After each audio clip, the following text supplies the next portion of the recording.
गुरुदेव और माँ गायत्री के चरणों में कोटि कोटि नमन करते हुए, गुरुदेव को साक्षी मानते हुए आज हम शिव की शाम्भवी दिव्य शक्ति माँ गायत्री हैं कैसे जानेंगे। शिव को योगेश्वर भी कहते हैं।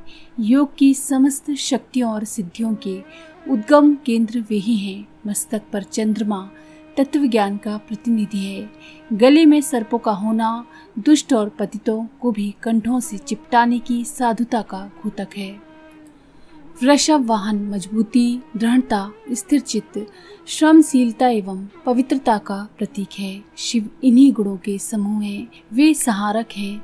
दोष, दुर्गुण, अनाचार, अविचार और अनुपयुक्तता का संहार करते हैं। अनावश्यक का निवारण और आवश्यक का संहार करने का कार्य ईश्वर के शिव स्वरूप द्वारा होता है। शिव की चेतावनी और गतिशीलता को शाम्भवी शक्ति कहते हैं। गायत्री के शाम्भवी स्वरूप का आश्रय लेने से जो गुण शिव के हैं, शाम्भवी के हैं, उन्हीं का प्रसाद साधक को मिलता है। वे शिव जी की ओर बढ़ता है और त्याग, वैराग्य, संयम, साधुता के अतिरिक्त योग की आध्यात्मिक शक्तियों से भी संपन्न होता चलता है।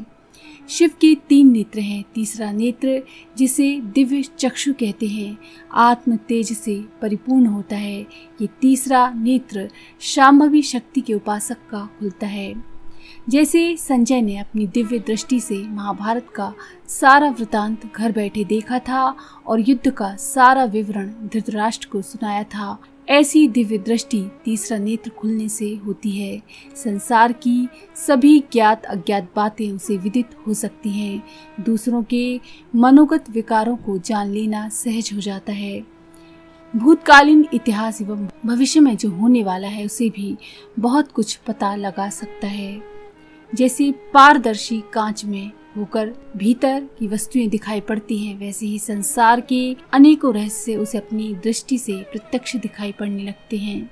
शिव जी ने तीसरा नेत्र खोलकर कामदेव को जला दिया था। इसी ब्रह्म तेज के बल से ऋषियों के शाप से मनुष्य भस्म तक हो जाते थे।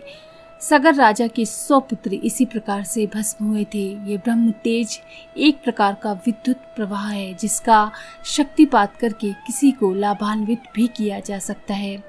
साथ ही तांत्रिक मार्ग से उपयोग करने पर अभिचार, मारण आदि के हानिकारक शाप भी फलितार्थ किए जा सकते हैं। परंतु इस ब्रह्म तेज को सांसारिक प्रयोजनों में खर्च करने की भूल नहीं करनी चाहिए। उसका तो एकमात्र सदुपयोग आत्म कल्याण के लिए ही है। माँ गायत्री ब्राह्मणी ब्रह्म विद्या भी है। ईश्वर की अनंत शक्तियों में से दिव्य ज्ञान का प्रकाश करने वाली परम सतोगुणी शक्ति को ब्राह्मणी या ब्रह्म विद्या कहते हैं। ब्रह्मा जी ज्ञान के देवता हैं। वेद ज्ञान, तत्व ज्ञान उन्हीं के द्वारा निःसृत होता है। ब्रह्मा के 4 मुख चारों वेदों के प्रतीक हैं। धर्म, अर्थ, काम, मोक्ष के चारों फल इस ज्ञान के आधार पर ही प्राप्त होते हैं। 4 अवस्था, 4 आश्रम, 4 वर्ण, जीवों के 4 वर्ग, संसार की 4 दिशाएं आदि चतुर्वर्गों की संपूर्ण समस्याएं ब्रह्म ज्ञान के आधार पर ही होती हैं। इसलिए ब्रह्मा जी की ब्रह्म विद्या को चतुर्मुखी कहा गया है। ब्रह्मा की शक्ति ब्राह्मी है। किसी देवता, जीव या पदार्थ की शक्ति ही उसका सार है। शक्ति ना रहे तो उसका नाम शेष रह जाता है। दूसरों को लाभ पहुंचाना तो दूर, वह अपने अस्तित्व की रक्षा भी नहीं कर सकता। इसलिए ब्रह्मा की क्षमता भी उसी ब्राह्मी शक्ति में ही मानी गई है। साधक इस सूक्ष्म भाग की सार अंश की उपासना करते हैं।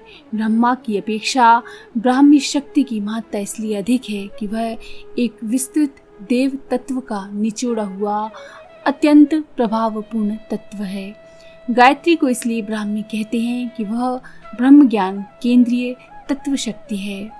गायत्री के ब्राह्मी स्वरूप की उपासना करने से साधक के अंतःकरण में ब्रह्म ज्ञान, तत्वबोध, रितंभरा प्रज्ञा एवं सूक्ष्म दृष्टि का आविर्भाव होता है, जिससे माया का अंधकार हट जाता है और जीव, प्रकृति एवं ईश्वर की पारस्परिक संबंध भली प्रकार समझ में आ जाता है। जो ज्ञान असंख्यों ग्रंथ पढ़ने और हजारों विद्वानों के प्रवचन सुनने से प्राप्त नहीं होता, वह ब्राह्मी शक्ति की कृपा से साधक की अंतःभूमि में स्वमेव प्रकट हो जाता है। उस महाशक्ति द्वारा फेंकी हुई ज्ञान किरण जब मनुष्य के मानस एवं हृदय में प्रवेश करती है तो उसके दिव्य प्रकाश में सत्य का, आत्मा का साक्षात्कार होता है। ब्रह्म ज्ञान हो जाने का फल है जीवन मुक्ति। आत्मा स्वयं आनंद स्वरूप है। आत्मज्ञान होने के साथ साथ साधक को ब्रह्मानंद का ऐसा रस स्वादन होता है जिसकी तुलना में संसार के समस्त रसों से अत्यंत तुच्छ प्रतीत होते हैं। माँ गायत्री परम पोषक वैष्णवी का रूप भी है। परमात्मा का रजोगुणी रूप विष्णु है। विष्णु की शक्ति को वैष्णवी कहते हैं। विष्णु का वाहन गरुड़ है। वैष्णवी भी गरुड़ पर आसीन है। गरुड़ रजोगुणी का प्रतिनिधि है। वैष्णवी इसी रजोगुणी से प्राणी को जीवन का रस पिलाकर उसे परिपुष्ट करती है। माता अपने बालक पर सब कुछ निछावर करती है। उसकी गोदी में पहुंचकर सब प्रकार से निश्चिंत और निर्भय हो जाता है बालक। माता प्रिय से प्रिय वस्तु से देने में संकोच नहीं करती, परंतु ऐसा तभी होता है जब बालक सर्वतोभावेन अपने को माता के प्रति अर्पण कर देता है। जब तक बालक पूर्णतः माता पर अवलंबित रहता है, आश्रित रहता है, तब तक वह उसे एक क्षण के लिए भी नहीं भूलती। जैसे जैसे बालक अपना स्वार्थ पहचानने लगता है वैसे वैसे वह माता की उपेक्षा का पात्र बनता है। देखा गया है कि जब वही बालक बड़ा हो जाता है तो माता के स्नेह को, वात्सल्य को भूल जाता है। उसके मन में कृतज्ञता एवं श्रद्धा बिल्कुल नहीं रहती। स्वाभाविक एवं सच्ची शक्ति से वह कभी माता के चरणों पर अपना मस्तक नहीं नवाता। हाँ, जब कुछ मतलब निकलता है तो चिकनी चुपड़ी बात बनाकर माता से अपना स्वार्थ सिद्ध करा लेने का जाल बिछाता है। अनेक साधक भी ऐसा ही करते हैं। उनमें आदिशक्ति जगत जननी के प्रति स्वाभाविक श्रद्धा भक्ति का एक कण भी नहीं होता, पर जब कुछ काम अटकता है तो उसी सहायता के लिए नाना प्रकार के दंडोत करते हैं। माता घट घट वासनी है। वह सच्चे और झूठे, निस्वार्थ भक्त और चापलूसी का अंतर भली प्रकार से समझती हैं। खुद गर्जों के सामने वह कभी कभी एक टुकड़ा भी फेंक देती हैं, कभी कभी दुत्कार भी देती हैं। जो हो, ऐसे लोगों के प्रति उनके मन में सच्ची ममता कदापि उत्पन्न नहीं होती। सच्चा भक्त माता से वस्तुएं नहीं मांगता, उसका प्रेम मांगता है। अपना सर्वस्व माता को सौंप देता है और उसकी गोदी में नवजात शिशु की तरह निश्चिंत होकर विश्राम करता है। ऐसा भक्त निश्चय ही अपने को अनंत शांति की गोद में अनुभव करता है। उसे माता का सच्चा प्रेम और संरक्षण प्राप्त होता है। सर्वशक्तिमान माता की गोद में किलोल करता है और उसे कोई अभाव एवं कष्ट पीड़ित नहीं कर सकता।